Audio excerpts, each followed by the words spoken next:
Hello, and welcome to the second Public Information Center for the Township of Center Wellington's Environmental Assessment Study for the Five Bridges in former Pilkington Township. My name is Andrew Dawson. I am a professional engineer with RJ Burnside and Associates Limited, also known as Burnside. Burnside is the consulting engineer company that has been engaged by Center Wellington to work with the township and the community on this bridge study. Burnside will be presenting this PIC on behalf of the Township of Center Wellington. Thank you in advance for your time to review this PIC. We appreciate your interest in the project, as consultation with the community is a very important aspect of the environmental assessment study process. The agenda for this presentation is shown here. We will start with a brief overview of the project background and the municipal class environmental assessment process. We will then present the problems and the opportunities that this study is working to address. The 8 alternatives that were evaluated will be presented, and we will provide a summary of the findings of all the studies conducted and use these findings to evaluate the 8 alternatives. The preliminary preferred alternative will be presented along with how we arrived at the decision. Conceptual designs of the preferred alternative and identification of mitigations and future design considerations will then be provided, before wrapping up and outlining the remaining steps associated with the EA process. The highlighted area shown on this map represents the project study area. The locations of the 5 bridges are shown with red markers. The study area is located in the northwest quadrant of the Township of Center Wellington, adjacent the boundary lines with Mapleton Township and Woolwich Township. This area is in Ward 1 of the Township of Center Wellington and was formerly part of Pilkington Township prior to the amalgamation in 1999. The 5 bridges being assessed under this EA include Bridge 1P, which is located on Side Road 5 West between 8th Line West and 3rd Line West. Bridge 28P, which is located on Side Road 11 between 8th Line and 3rd Line West. Bridge 30P, which is located on Side Road 5 between 1st Line West and Wellington Road 7.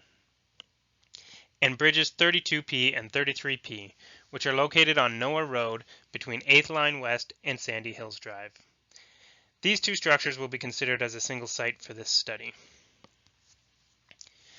These 5 bridges service a rural community, which is home to agricultural, residential, and commercial properties.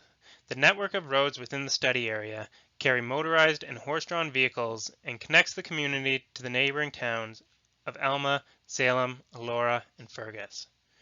Side Road 5, 5 West, 11, and Noah Road are all considered to be low-volume roads, with an average daily traffic of less than 200 vehicles per day, based on the most recent 2021 study.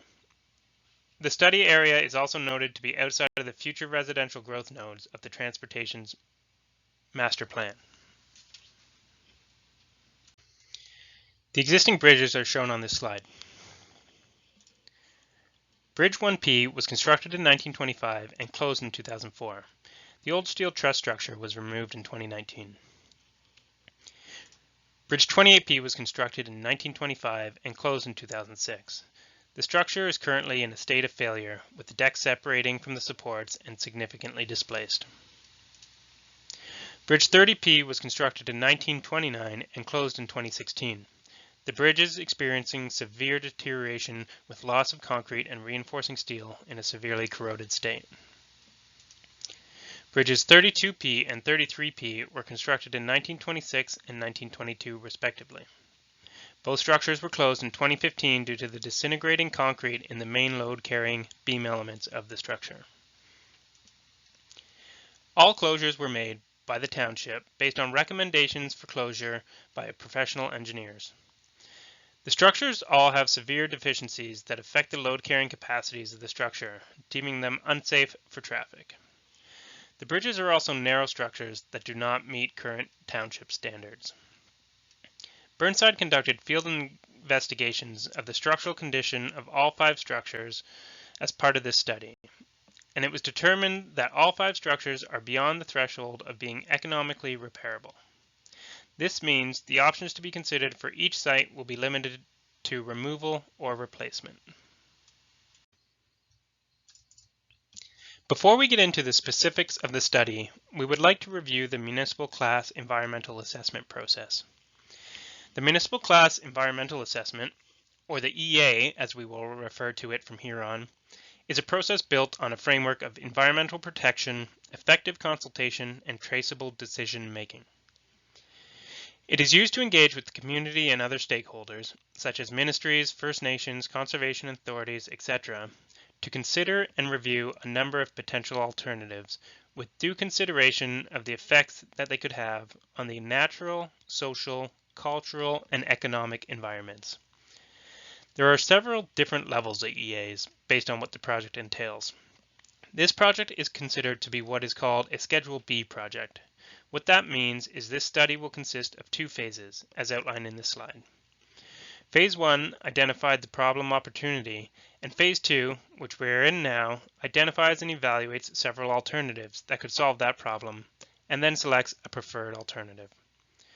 Throughout the EA, the public has and will be provided with several opportunities to provide comment on the study. An online forum and the first PIC, which was held in September, were used to gather background information and comments from the community to better define the problem and opportunity for the study. This PIC will present findings of the Phase 2 studies, our evaluation of the several alternatives considered, and the preliminary preferred solution. Any comments that you provide today will be considered as we confirm the preferred solution and the mitigations and future studies and design considerations for the preferred alternative. Your opinions are very important and will help confirm the preferred alternative and decision making in Phase 2 of the study. Following this PIC, an official report outlining all background information, field investigation findings, in-depth evaluation of each of the alternatives, summary of consultations, and selection of the preferred alternative will be compiled. A notice regarding the completion of the study and the availability of the report will be provided to all stakeholders, and the public will be provided with a 30-day review period to submit final comments. The problem and opportunity statement that was derived as part of Phase 1 of the EA is shown here. Put simply, the problem is that there are 5 bridge structures located within a 20 square kilometer area of road networks that are currently closed to traffic. These closures affect the transportation and connectivity within the local community. This study will examine the opportunities at each of the sites to make improvements to the transportation and connectivity of this community. The overall problem being addressed with this study can be further broken down. A summary of the common problems or opportunities that were gathered from the community during the September 6th Public Information Center are shown here.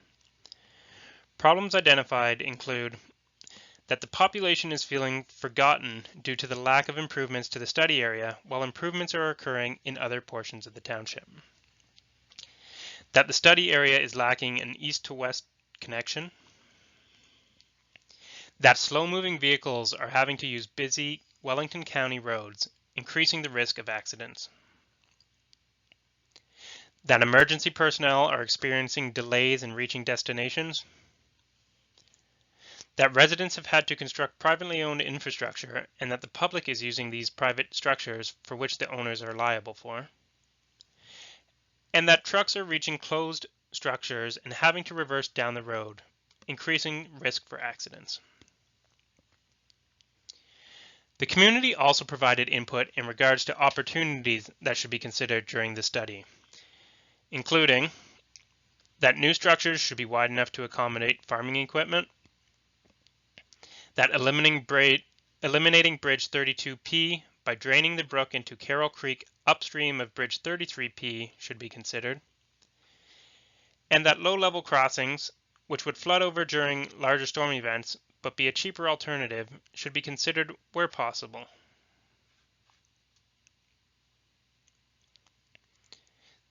These themes form part of the problem and opportunity that this EA is working to address. It is also worth noting that, based on comments received, the bridge most requested to be replaced was Bridge 28P, followed by Bridges 32P and 33P, and then 30p. Several of the community noted that opening of Bridge 1P wasn't considered a high priority for them. In order to address the problem opportunity statement, the following list of alternatives was compiled. Some individual or combinations of bridge replacements did not make the list of alternatives, as they were screened out by a high-level comparative screening process. That original screening resulted in 8 alternatives to be carried forward for a more in-depth evaluation. The alternatives include Alternative 1, the Do Nothing option, which is a mandatory consideration as part of the EA process and involves leaving the structures in place and closed to the public and allowing them to continually deteriorate. Alternative 2, which is the removal of all bridges to eliminate the risk of the public and protect against future collapse, but not reinstating any of the structures. Alternative 3 includes the replacement of structure 28P only. Alternative 4, which is for the replacement of bridges 32P and 33P only. Alternative 5, which involves the combination of replacement of 28P, 32P, and 33P. Alternative 6, which is replacement of all structures except for 30P. Alternative 7, which includes replacement of all structures except for bridge 1P. And Alternative 8, which is the replacement of all structures. For alternatives 3 through 7, structures that are not slated to be replaced are recommended to be removed. To determine the preferred solution for these bridges, Burnside has evaluated the previously outlined alternatives against several criteria related to transportation, the natural environment, social and cultural environment, and economic impacts. In order to conduct these evaluations, Burnside has completed desktop studies and field investigations during Phase 2 of the study to prepare an inventory of the natural, social, built, and economical environment within the study area. The studies included, but are not limited to, transportation studies to evaluate the effects of opening the bridges on connectivity within the community, commuting times, and emergency response times, cultural heritage evaluation to determine any potential significance of the structures, ecological studies to identify aquatic and terrestrial habitats or any species at risk that could be impacted by the alternatives, consultations with the public to collect comments and input from the local population regarding their use of the structures and how they may be affected, and cost evaluations of alternatives to identify the capital costs and operational costs. We will discuss these findings in more detail and then review the overall evaluation of these criteria to outline how we have arrived at our preliminary preferred alternative. We will start by outlining the findings of the transportation study.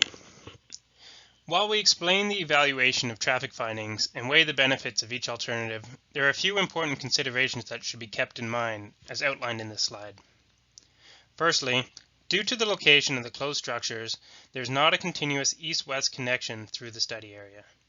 Particularly, any traffic wishing to travel east-west between 8th Line and 3rd Line is forced to the busier county roads of Wellington Roads 18 or 17.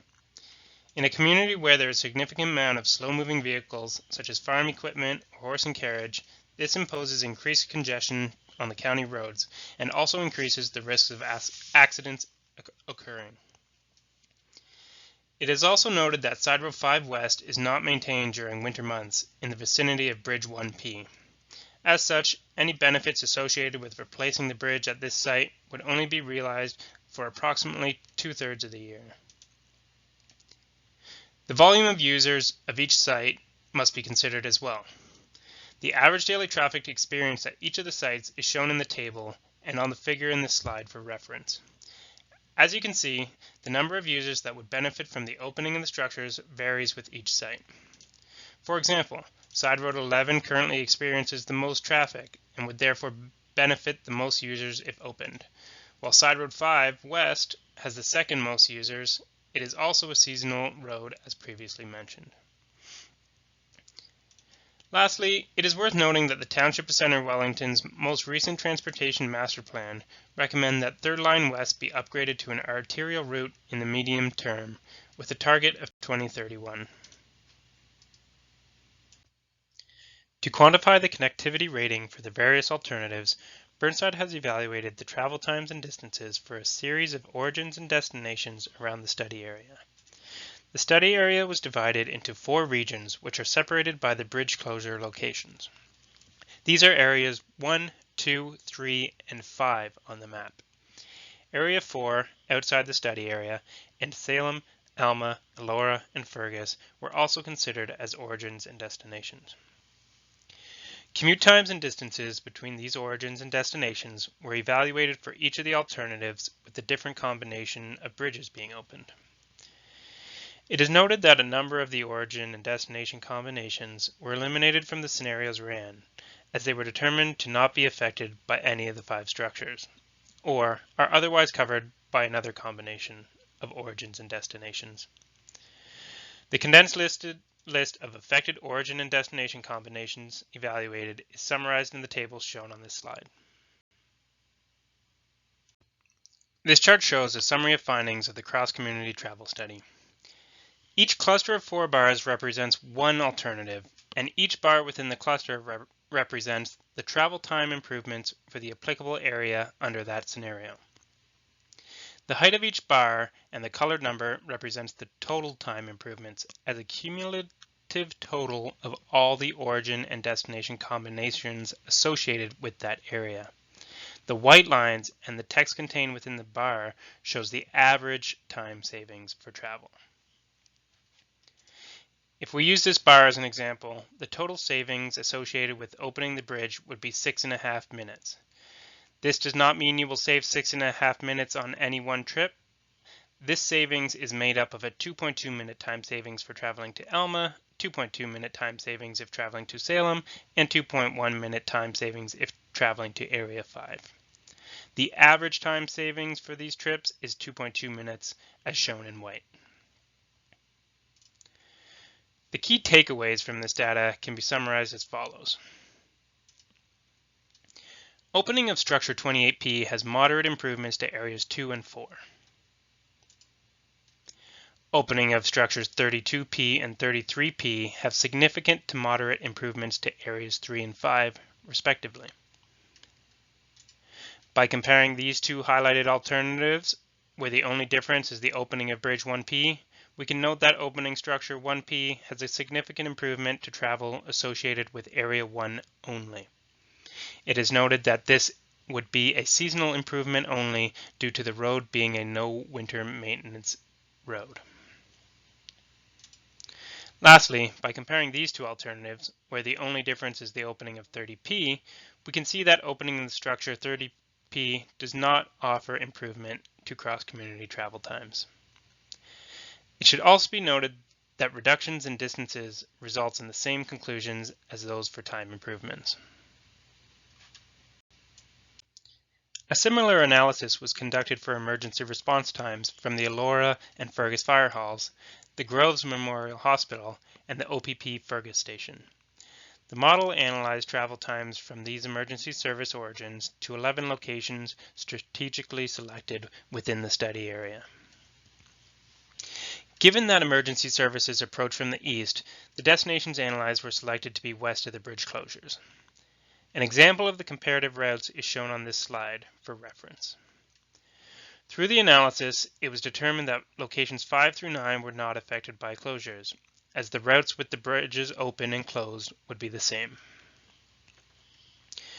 For the other destinations listed in the table, and shown as starred in this figure, models were run to determine the time and distance savings of each alternative. The findings of the emergency response study are shown in the figures here, with individual figures for each alternative broken down to show the benefits to each emergency response origin for each destination. These figures provide a similar finding to that of the cross-community study. The key takeaways from the emergency response study are as follows. As seen in the first figure, opening of 28P offers improvements to several destinations. However, some are relatively small in nature.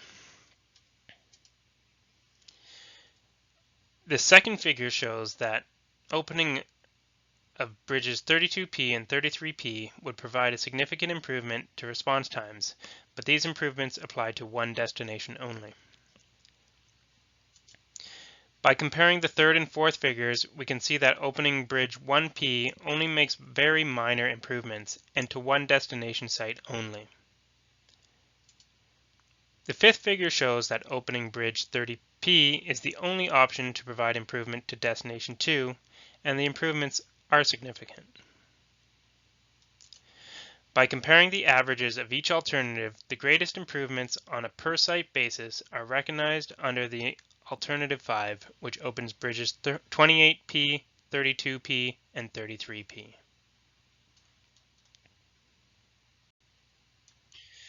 This table shows a summary of the evaluation of each of the alternatives for 4 sub-criteria of transportation. The pie indicates the relative rating of each alternative. Please note that the more filled in the circle is with either black or white, the more preferred the alternative is. As you can see in the table, it is always most preferred from a transportation perspective to open all bridges, and always least preferred to not open any. The first criteria shown is the traffic population benefited. This criteria is a quantitative criteria whose ranking is based on the average daily traffic benefited for each option. For example, Bridge 28P is on the road with the highest traffic volumes, so opening it would result in the most benefit. Opening additional structures adds additional benefit, but sometimes that benefit is not as significant when considered relatively. This is the case with Bridges 30P, which has a relatively low volume, as well as Bridge 1P, which has a factor applied to it due to it being a seasonal road. The cross-community travel and emergency response criteria summarizes the previously discussed findings. The average and total time savings were used to provide quantitative ratings on a scale relative to each other. For the emergency response criteria, it is noted that the alternatives which diverted response vehicles from using neighboring township roads was given a bonus. The slow-moving vehicle accommodation criteria is also a quantitative criteria. The ratings are based on the length of county roads that slow-moving vehicles have been diverted from. For example, opening Bridge 28P would allow slow-moving vehicles the alternative of using Side Road 11 between 8th Line West and 3rd Line West, with a length of 1.8 kilometers instead of using Wellington Road 18. If combining 28P and 32P and 33P, that distance would increase to 3.9 kilometers. Similar applies to bridges 1P and 30P as a diversion from Wellington Road 17. For bridge 1P, a seasonal factor has been applied to the distance saved to account for it being a no winter maintenance road. When considered ranking of the alternatives from solely a transportation perspective, the rankings are as follows. Alternative 8 of opening all bridges is most preferred, as would be expected. The second through fourth place rankings scored very closely to one another, separated by only 0.2 points between second and fourth. Alternative 6, which includes opening of 1P, 28P, 32P, and 33P, was the second most preferred. Alternative 7, with bridges 28P, 30P, 32P, 33P open, is the third most preferred. Alternative 5, which has bridges 28P, 32P, and 33P open, is fourth. These are followed by Alternative 3 with just 28P open, and Alternative 4 with just 32P and 33P open. Alternative 2 comes in as the second least preferred, with the edge over Alternative 8 since turnarounds could be constructed during removals. In order to evaluate the impacts of replacement structures at each of the sites, a preliminary design, structure sizing, and road geometry was completed. These geometries will be used when outlining the environmental, economic, social, and cultural impacts. The geometry at the sites are based on meeting the township general geometric standards, adjusting the sizing of the structure to meet hydraulic requirements such that flood elevations are not increased upstream, while also adjusting the road profile to improve sight lines and increase traffic safety. The structures are skewed and aligned to better fit with natural channel and site topography. Given that the service life of replacement structures is 75 years, geometry must also consider potential changes in the future. Although these sites may be low-volume roads with less than 200 cars per day currently, there is a potential for that to change within the 75-year life of the structure. As such, we have based the design of these structures on the township's standard cross-section for local rural roads, which consists of 3.35 meter lanes and 1.25 meter shoulders, for a total road width of 9.2 meters. The existing sites have poor sight lines, specifically at night in non-illuminated conditions. Design speeds for these sites are governed by the sharpness of the curves of peaks and valleys. In existing conditions, the design speed varies between 20 and 40 kilometers per hour, as outlined in the table. Options for improving these conditions include illumination or changes to the road profile. Given the rural nature of these sites, street light illumination was not considered, and adjustments to the road profile were considered. However, improvements could only occur to a limited degree due to the negative effects that raising the road has on flood elevations. The proposed design speed is considered to be the optimized balance between structure size and design speed for the road, and generally varies between 30 to 60 kilometers per hour. The length of road reconstruction is required to complete these improvements is also shown in this table for reference, and varies from approximately 110 meters to 300 meters. Preliminary structure types and sizes have been selected, as outlined in the table shown on this slide. Given the seasonality of Side Road 5 West, Structure 1P has been designed as a low-level crossing. This means that there is not a large clearance between the watercourse and the top of the structure. The structure would provide a crossing for the watercourse during normal flow conditions, however, would flood over during larger storm events. This type of structure requires monitoring and access control by the township to note the closure of the bridge during increased flow periods. The structure would consist of 4 3-meter wide concrete box culverts, similar to those shown in the left picture, but with 4 openings instead of 2. The replacement structure for 28P would require a larger structure than the existing, with a proposed span of 14 meters. A pre-stressed concrete box girder bridge on conventional cast-in-place concrete substructure has been used for the purpose of this study. The general aesthetics of this type of structure would be similar to the picture shown in the middle of this slide. Structure 30P would require a significantly larger structure if replaced in order to meet hydraulic requirements. The original 7.9 meter span would have to be increased to approximately 16.2 meters. In order to limit the depth of the deck at this site, a cast-in-place concrete rigid frame structure is proposed, which would look similar to the structure shown in the picture on the bottom right of this slide. At the site containing 32P and 33P, an investigation into eliminating or reducing structure 30P was conducted. Options of eliminating the crossing at 32P by diverting the watercourse to intersect with Carroll Creek upstream of structure 33P were evaluated. However, due to the potential impacts to the habitats and hydrologic function of taking the downstream portion of the watercourse offline, the preferred solution at the site was to maintain a crossing at the location of 32P, but minimize the size of the structure. In order to do so, the structure at 33P has to be increased, since the two structures act together to pass flows during more significant flood events. A hydraulic analysis of the site concluded that the preferred solution at this site would include replacing structure 32P with a single 2.4 meter span precast concrete box culvert and increasing the size of structure 33P to a 22 meter span pre-stressed concrete box girder bridge. These structure types would be similar to the pictures on the bottom left and the middle of the page, respectively. With these proposed replacement structures in mind, we have to also consider the potential impacts that would be caused to the natural environment at each site for each alternative. Field investigations to determine significant wildlife habitat, including fish, bird, reptiles, etc., was conducted by Burnside staff. The findings of the study concluded the following. Treat areas at all sites are generally candidates for significant wildlife habitat. The wetlands and marshes at all structures provide potential for amphibian breeding habitat, as well as offer hydrological function. Disturbances to these areas should be minimized and compensated for if disturbance occurs. Bridge 30P had several active cliff swallow nests. The cliff swallow is a migratory bird which is protected under the Migratory Bird Convention Act.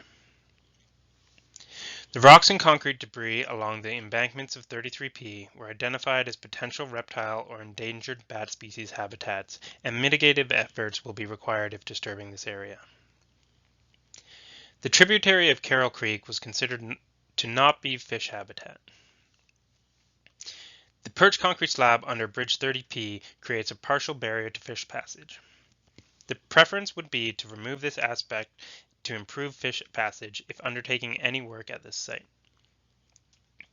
Lastly, the watercourse embankments at structures 28P and 33P were noted as having been eroded, likely due to flow constrictions caused by the current structure being narrower than the upstream channel, or due to debris buildup between the structure walls.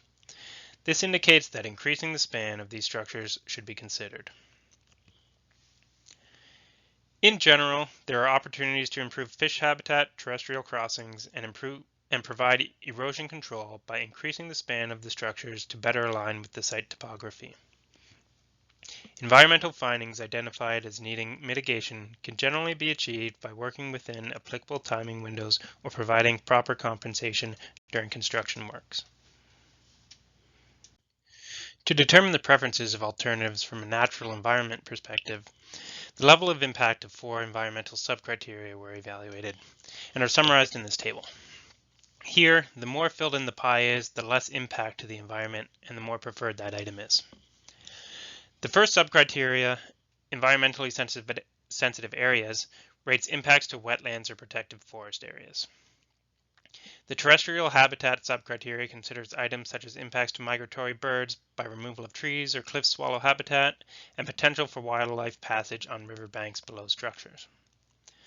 The fisheries and aquatic habitat subcriteria considers potential impacts such as in-water disturbances caused by collapse of the structure or excavation for replacement structures, as well as possible improvements such as eliminating vehicle crossings through the watercourses or removing fish passage barriers. The species at risk criteria evaluates potential impacts to wildlife that is specifically noted to be at risk and are generally protected by law. Based on the level of potential impact to each of the alternatives, the rankings from the natural environmental perspective are as follows. Alternative 2 and 3 are tied as the most preferred. Alternative 1 of do nothing is the next most preferred option. Alternative 4 is third. Alternative 5 is fourth, followed by alternative 6 and 7, which are tied in fifth, and lastly, alternative 8. Financial considerations must also be considered in the evaluation of the alternatives. The cost to remove or replace structures requires substantial upfront capital investment from the township. While some may feel it may be most desirable to just replace all the structures, that option would come with a hefty price tag, which in turn could require increases to taxes to fund the projects that could also affect the community.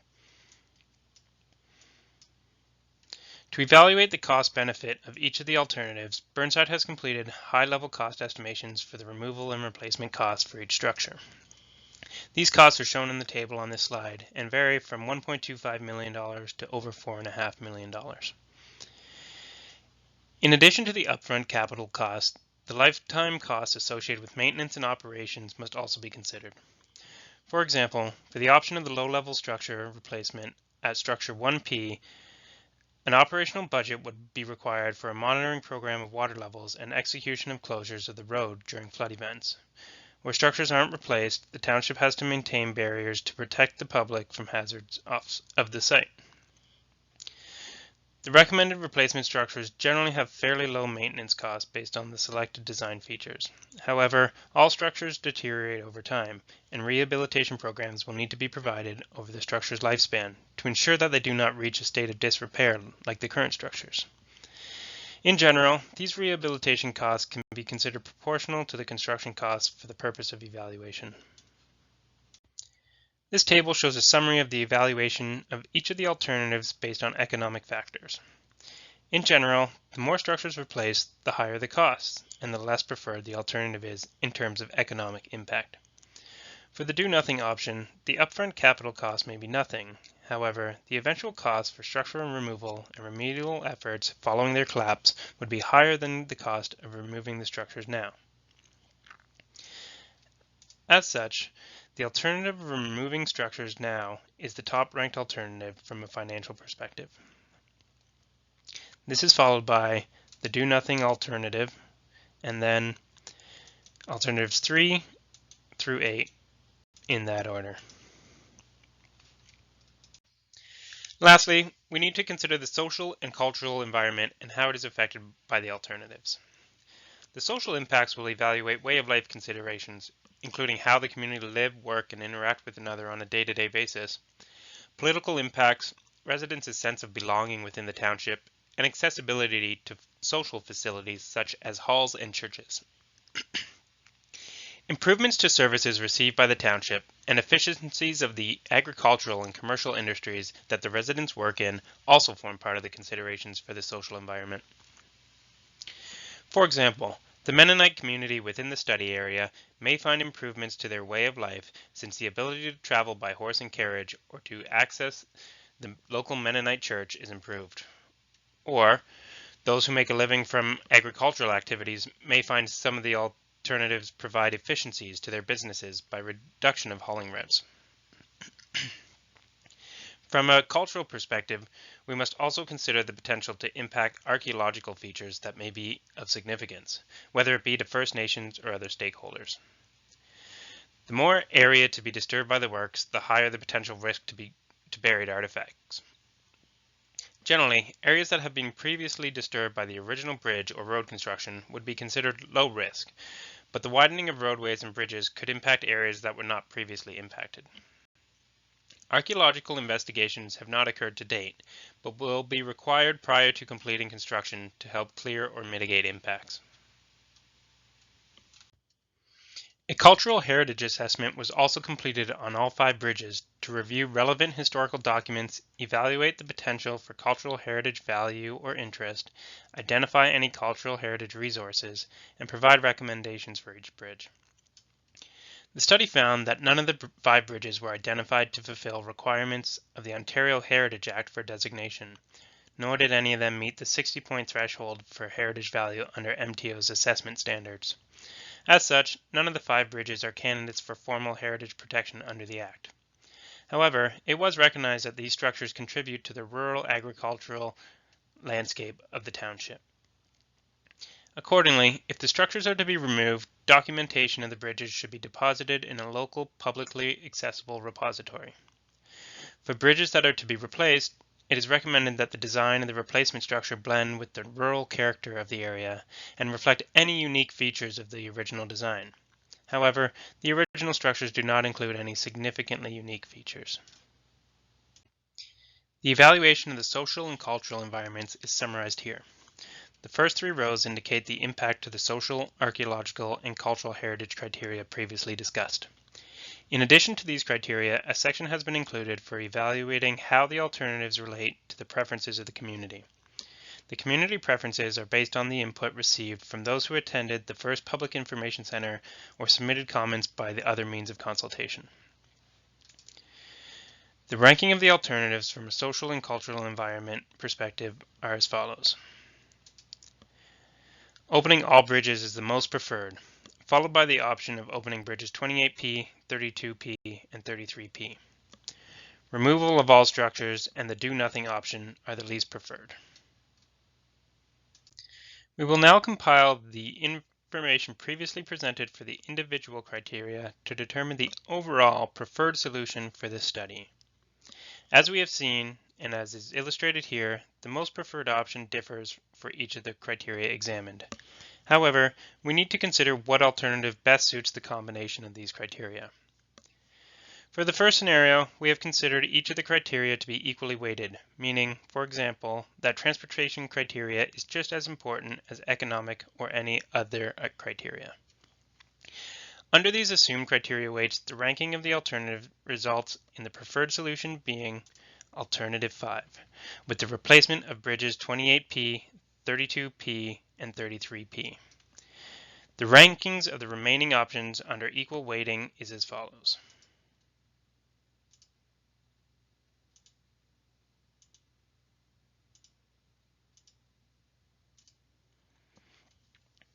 However, the importance of each of these criteria is somewhat subjective. Different people may value different criteria more than others.